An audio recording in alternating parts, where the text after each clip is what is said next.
Hürmetli vatandaşlar, leksiyalarımızı davamlaştırımız bugünkü saat 2020 yıl 5. ayının 22. gün haftığı yakşembe endeki haber, endeki mavzumunda belgelik büsüş.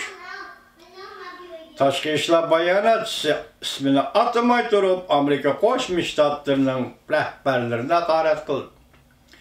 Mavzuda xabar uchun yana 20 kuni Fransiya xalqaro radiosi e'lon qilindi. Xabar bunday boshladi. Jungo Tashqi ishlar ministrligining bayonotchisi Geng Shuang 3. ayning 20 kuni Amerika Qo'shma Shtatlari prezidenti Trampning Amerikaning yuqumliq virusga qarshi turish harakatini bir meydan Xitoy virusiga qarshi turish urushida pataqonligi to'g'risida. Hamda Amerika amaldorlarining Jungo amaldorlarining yuqumliq virusning ahvolini kuchini oshkorlash yetarli bo'lmadi deganligi to'g'risida. Amerika tarafni tanqid qilib, Pokitdagi salqardi oq-qorani ostin-ustin qilyapti dedi.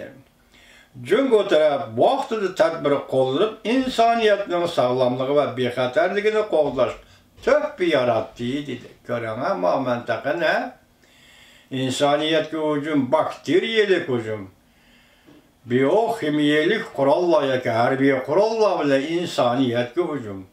İnsaniyatni yuqumliq kasalligiga giribtor qiling, baloyi ofatga giribtor qiling. Hozir Italiyaning ahvolini ko'rib turibsizlar. Ya'ni nima deydi bu yerda Jungolik bayonotchi Geng Shuang? Tadbir qo'llanib, insoniyatning sog'lomligi va bexatarligini qo'g'dashga tuhfa qo'shdi. Amerika matbuotlari, masalan, Amerikada fikr qilg'uchilar bu yolg'onchilarga nima yo'ldan raddiya berishi mumkinsiz o'ylab baqing vatandosh. Bu bir muttahamlik yani şu bizden tilimiz bo'yicha aytganda. Bundan burun 3. ayning 12 günü Jungo Tashqi ishlar ministrligining bayonotchisi Jolijan Twitterga xat yozib, Amerika armiyasi yuqumliq virusni Wuhanga elib keldi degan edi. Amerika buni tushuntirib qo'yish kerak deganda Prezident Trump qattiq g'azablangan va Prezident Trump bunday ko'rsatgan edi. Bizning armiyamiz har qanday kishiga har qanday narsani yo'qtirib qo'ymaydi. Yo'qtirib qo'ygan emas. Prezident Trump do'sti Xi Jinpingning qo'shtirnoq ichidagi do'sti Xi Jinpingning virusni tizginlash, boshqarishlarni madiylash pozitsiyasini o'zgartib, jamoatga bunday aytgan edi. Bu virusdan qayerdan kelganligini bilamiz. Bütün dünya bu virusdan qayerdan kelganligini bildi. Bu virusni Xitoy virusi deb aytsak, muvofiq bo'ladi deb ko'rsatgan edi. Endi yana bir xabar vatandosh. Amerikada doktorxonalar tayyorlanib bitdi. Jungoning Hong-Song doktorxonasida tuz qurildi mavzuli xabar 3. ayning 20 kuni Van Orbitining film kanalida e'lon qilindi. Xabar bunday boshlanadi. Yuqumliq virus Amerikada yamrashga boshladi. 50 shtatning hammasidagidek yuqumlanish alomatlari ko'rildi. Hozirgacha 19 mingga yetdi. Prezident Trump navbatda bunday e'lon qildi. Bir kema parxod shirkati Kema parxod doktorxonasi bilan vaqtli ta'minlab, jiddiylikni pasaytiradigan virusga qarshi turadigan bo'ldi. Undan boshqa Amerika dengiz armiyasi 2 dona davolash parxodlarini New York va Seattle portlariga avatdi. Jiddiy ahvolga taqobil turib, Amerika xalqining davolanishiga yordamlashadigan bo'ldi. Carnival kema parxod shirkati dunyo bo'yicha eng chong shirkat.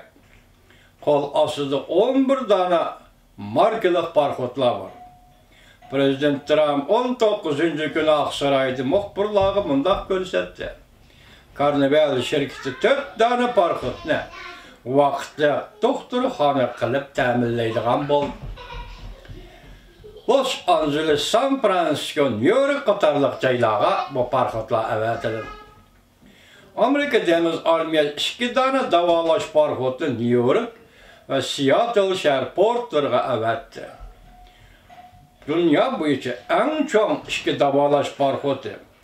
Virus partlagan mezgilde Amerika halkına davalaş yardımlaşırlar. Demek hazır Prezident Trump hükümeti her ihtimalga bu doktorxanalarını parxot kimi doktorxanalarını deniz armiyasından arayet edip tayarlandı. Enandaki Amerika'nın özünün Karnavil kimi parxot şirketi mi? Hazır parxotlarını acırtıp kesel bilen davalaş ve kesellerge yardım kılış, davalış, yardım kılıştan yolunu içip oldu. Bu haberde seliştirilen bir gep, Xitay hükümeti Pansan doktorxanasını selip 15 günde pitledi. Dünya dep özü po atkan idi. Hazır Amerika'da bunu selip bitirişemez Allah kaçar. Teyyarlangan narsa, teyyarlanıp koygan narsa hali emas. Asıl devletten özünün kurulmasıdaki, mesela askeri armiya kurulmasıdaki ve iktisadi kurulmasıdaki bir kanat teyyar turgan parxotla. Vakti gelgende benim ışında işletildim.